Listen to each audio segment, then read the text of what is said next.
ইতিপূর্বে মোহাম্মদপুরে আর একটা ছিনতাইয়ের ঘটনা হয়েছিল। ওইখানেও এক ভদ্র মহিলার ব্যাগ ছিনিয়ে নেওয়া হয়েছিল। সেটা 4 কি 5 ঘন্টার ভিতরে তার মালামাল সহ উদ্ধার করা হয়েছিল, আসামিকে গ্রেফতার করা হয়েছিল। সেই ঘটনা আমরা এখানে আনি না। এরকম প্রতিনিয়তই আপনারাই মিডিয়ার মাধ্যমে এগুলো প্রচার করেছেন।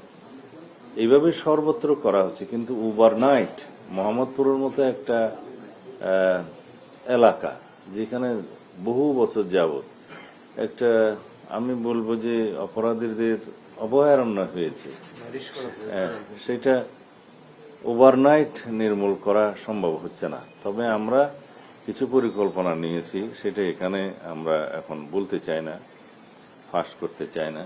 যে মোহাম্মদপুরকেও আমরা নিয়ন্ত্রণে নিয়ে আসবো ইনশাআল্লাহ, সেখানে অপরাধীদেরকে নির্মূল করা হবে পর্যায়ক্রমে।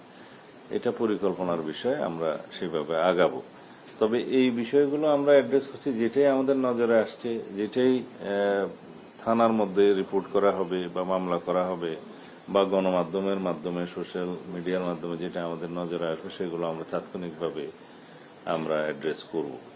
তো এইভাবে আমরা করে যাচ্ছি ইনশাআল্লাহ। এই পর্যন্ত বিগত 3 মাস 3.5 মাসে বাংলাদেশ পুলিশের যে অ্যাক্টিভিটিস, এখানে আমাদের আনন্দিত হওয়ার অনেক বিষয় আছে।